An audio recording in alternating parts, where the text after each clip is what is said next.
नमस्कार, मैं doctor Amrita Jagtap, faculty of Ayurveda Mansarovar global university यहाँ प्रोफेसर और एचओडी इस पद पर कार्यरत हूँ। आयुर्वेद है ना, इस चर्चा सत्र में आप सभी का स्वागत। आज का विषय दोस्तों हम सभी के दिल के बहुत करीब है और वो है बालों का झड़ना, हेयर फॉल। तो आइए जानते हैं आयुर्वेद इस बारे में हमारी क्या सहायता कर सकता है। दोस्तों जानिए कि पहले हेयर फॉल या बालों का झड़ना जो है वो किस कारण की वजह से है, ये जानना बहुत ज़रूरी है। बालों का झड़ना इसके पीछे बहुत सारे कारण हो सकते हैं, जैसे हीमोग्लोबिन या आयरन की शरीर में कमी होना, कैल्शियम की कमी होना, या फिर पीसीओएस जैसी हार्मोनल इम्बैलेंस वाली बीमारी होना, हाइपोथायरॉयडिज्म। दूसरा कारण मेनोपॉज, ये भी एक बहुत इम्पॉर्टेंट कारण है बालों के झड़ने के पीछे।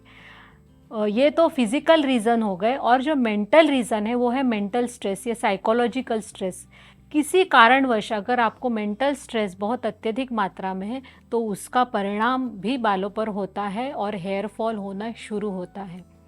पोल्यूशन और उसकी वजह से होने वाला स्ट्रेस, पोल्यूशनल स्ट्रेस या उसका विपरीत परिणाम अगर स्कैल्प और बालों पर होता है तो उससे ड्राइनेस बढ़ना, डैंड्रफ होना, इन्फेक्शन होना, इसकी वजह से भी बाल झड़ते हैं। तो सही कारण उसका जानना और फिर उस पर उपचार करना, इसकी वजह से हम बालों का झड़ना रोक सकते हैं। तो आइए देखते हैं आयुर्वेद में क्या बताया गया है। तो सबसे इम्पॉर्टेंट है कि अगर स्काल्प में कोई इन्फेक्शन है तो उसको दूर करने के लिए कुछ नेचुरल क्लिनजिंग एजेंट्स है आयुर्वेद में, जैसे आंवला, शिकाकाई, रीठा। इनका इस्तेमाल जो है स्काल्प क्लिनजिंग के लिए किया जा सकता है।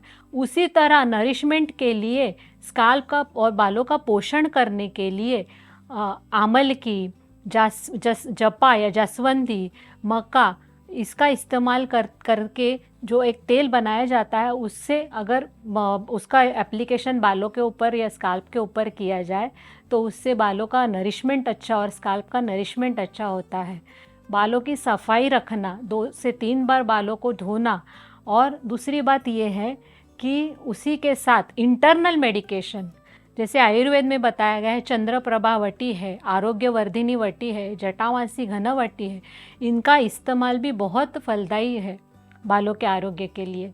तो इसी के साथ दोस्तों अगर कुछ अपनी दिनचर्या जो है, अपना sleep pattern, sleep hygiene proper maintain करना, मतलब अगर आप रात देर तक जागते हैं और आपको पर्याप्त मात्रा में नींद नहीं मिलती है तो भी उसका विपरीत परिणाम बालों पर होता है। तो एक अपनी दिनचर्या अच्छी रखना, सोने का वक्त, उठने का वक्त, खाना खाने का वक्त, वो पर्याप्त मात्रा में फॉलो करना, सर्केडियन रिदम फॉलो करना, तो वो एक प्रॉपर सेट करना। उसके साथ एक बैलेंस डाइट लेना, पोषक आहार जिसमें हीमोग्लोबिन अच्छी मात्रा में हो, जैसे पालक का सेवन, हरी पत्तियों का सेवन, बीटरूट, या फिर चुकंदर जिसको कहते हैं, कैरेट।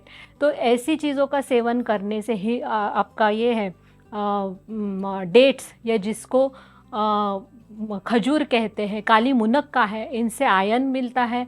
और मिल्क प्रोडक्ट्स, दूध है, घी है, तो इससे आपको जो है पर्याप्त मात्रा में कैल्शियम मिलता है। तो ऐसी चीज़ों का सेवन पर्याप्त मात्रा में बैलेंस डाइट के स्वरूप में आपके आहार में होना चाहिए।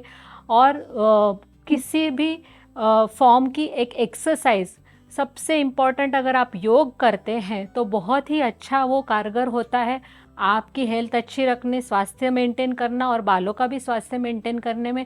उसमें कुछ मैं रेकमेंड करना चाहूँगी, कुछ योगासन स्पेसिफिकली ऐसे हैं जो बालों के लिए बहुत सहायक होते, बालों के बढ़ने के लिए सहायक होते। फॉर एग्जाम्पल सूर्य नमस्कार, उसी के साथ अगर आप सर्वांगासन, फिर उसके साथ शशांक आसन है, उष्ट्रासन है, ऐसे आसन अगर आप करते हो, और प्राणायाम में नाड़ी शुद्धि प्राणायाम, अनुलोम विलोम और कपालभाति, तो इससे जो है आपका मेटाबॉलिज्म अच्छा मेंटेन रहता है, ब्लड सर्कुलेशन अच्छा होता है बालों की तरफ, और बालों का झड़ना और ग्रेइंग या बालों का सफ़ेद होना दोनों ही, असमय सफ़ेद होना दोनों ही कम हो जाते हैं। दूसरी बात यह है दोस्तों, आयुर्वेद में पंचकर्म ये जो डिटॉक्सिफिकेशन प्रोसीजर्स बताए गए हैं उसमें नस्य ये बहुत ही अच्छा फलदायी होता है बालों के स्वास्थ्य के लिए। नस्य का मतलब होता है अपने नाक में 2-2 बूंदे तेल या किसी औषधि द्रव्य की डालना। तो स्पेसिफिकली सबसे अच्छा जो है यहाँ नस्य द्रव्य जो है गाय का घी। रात को सोते वक्त 2-2 बूंदे अगर आप नाक में डालते हो तो उसकी वजह से बालों को नरिशमेंट अच्छा मिलता है और असमय सफ़ेद होना या इमेच्योर ग्रेइंग ऑफ हेयर ये जो है ये भी कम हो जाता है। तो इसी तरह दोस्तों अपना जो है आहार एक बैलेंस स्वरूप में लेना, अपनी दिनचर्या या डेली रूटीन जो है एक रिदमिक फॉर्म में मेंटेन रखना और स्ट्रेस फ्री रहना, उसके लिए प्राणायाम करना, योग करना और अपनी दिनचर्या में कोई ना कोई एक्सरसाइज रखना। इस तरह से जो है आप अपने बालों का आरोग्य अच्छा रख सकते हैं, उसमें ग्रोथ अच्छी होगी, शाइन अच्छा रहेगा और स्वास्थ्य अच्छा बना रहेगा। थैंक यू, धन्यवाद।